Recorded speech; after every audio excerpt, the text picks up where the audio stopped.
गव्हाच्या पिठामध्ये आंब्याचा गर घालून तर पहा, एक युनिक आणि लहान मुलांना आवडणारी रेसिपी.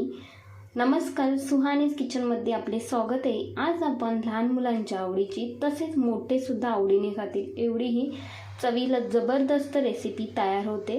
व्हिडिओ जराही स्किप करू नका. लगेचच रेसिपीला सुरुवात करूया. तर इथे मी एका भांड्यामध्ये 1.5 वाटी गव्हाचे पीठ घेतले आहे. गव्हाचे पीठ घेताना चालून घ्यायचे. त्यानंतर त्याच वाटीने 1/2 वाटी जाड रवा घेतला आहे. तर इथे आंब्याचा गर घालून घेते. तर तुम्हाला कितपत आंब्याचा गर घालायचा आहे तेवढा तुम्ही घालू शकता. तर इथे मी एका आंब्याचा गर काढून घेतला, तो मिक्सरला लावून घेतला आणि तो यामध्ये घालून घेतला. मिक्सरच्या भांड्यामध्ये 1/2 वाटीभर गूळ घालून घेतला, पाणी घालून घेतले आणि हे मिक्सरमधून फिरवून घेतले. आता त्यामध्येच आपल्याला वेलची घालून घ्यायची आहे आणि ते सुद्धा व्यवस्थित असे फिरवून घेतले. सर्व मिश्रण आहे ते पिठामध्ये घालून घेतले. त्यानंतर चिमूटभर मीठ घालायचे, कारण आपण हा गोडाचा पदार्थ पाहतोय. गोडाच्या पदार्थामध्ये मीठ घातले की त्याची चव आहे ती दुपटीने वाढते. त्यानंतर चम्मचच्या साहाय्याने हे व्यवस्थित मिक्स करून घ्यायचे. तर आंब्याचा गर आहे त्याच्यामध्येच हे पीठ आहे ते पहिले मिक्स करून घेते. त्यानंतर इथे पाणी लागेल तसे घालून घ्यायचे, किंवा तुम्ही इथे दूध जरी वापरलात तरीसुद्धा चालेल.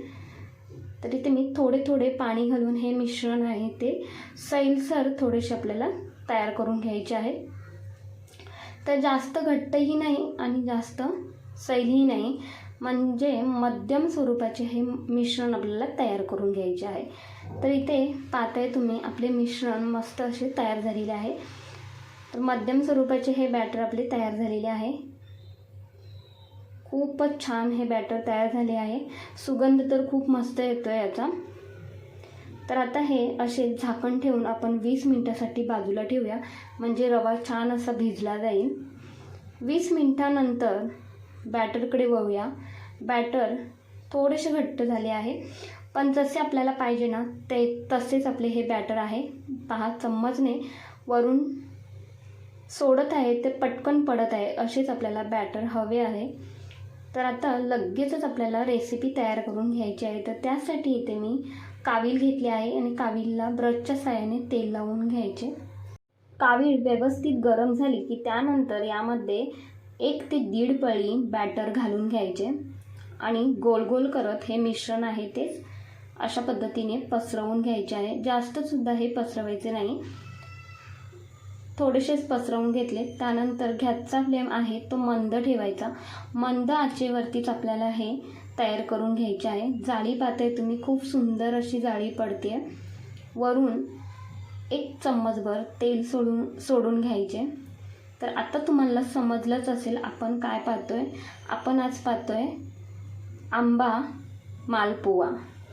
तर खरंच जबरदस्त हा आंबा मालपुवा होतो. कोकणामध्ये अशा पद्धतीने आंबा मालपुवा बनवला जातो.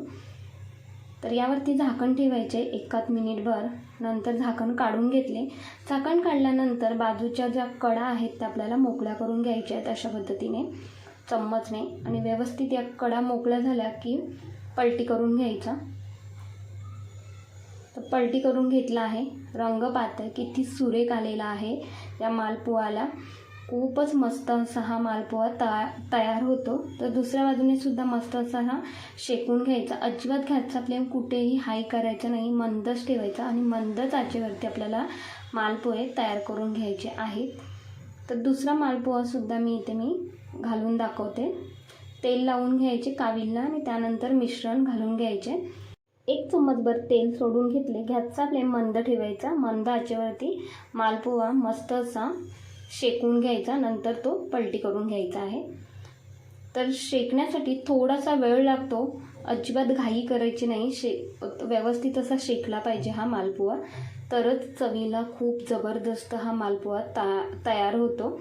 तर अशा पद्धतीने तुम्ही केव्हा आंबा घातलेले मालपोहे बनवला आहेत का? नसाल बनवलात ना तर एकदा नक्कीच तुम्ही हे मालपोहे बनवून मुलांना द्या. मुलांना सुट्ट्या तसेच आंब्याचे सीझन आहे तोपर्यंतच ही रेसिपी तुम्ही नक्कीच ट्राय करा आणि मुलांना द्या. मुले खुश होतीलच, तसेच घरचे सुद्धा खुश होतील. एवढी ही चवीला जबरदस्त रेसिपी आपली तयार झालेली आहे. तर अशा पद्धतीने कोकणामध्ये आंब्याच्या सीझनला मालपुआ हा बनवला जातो. तर तुम्हाला ही रेसिपी कशी वाटली ते सुद्धा मला कमेंट्समध्ये नक्कीच कळवा. कोणत्या भागातून पाहताय ते सुद्धा सांगा. आणि खरंच जर तुम्हाला रेसिपी थोडी जरी आवडली असेल ना, तर एक लाईक, शेअर, हाईप तसेच सुहानीज किचनला सबस्क्राईब करायला अजिबात विसरू नका. धन्यवाद.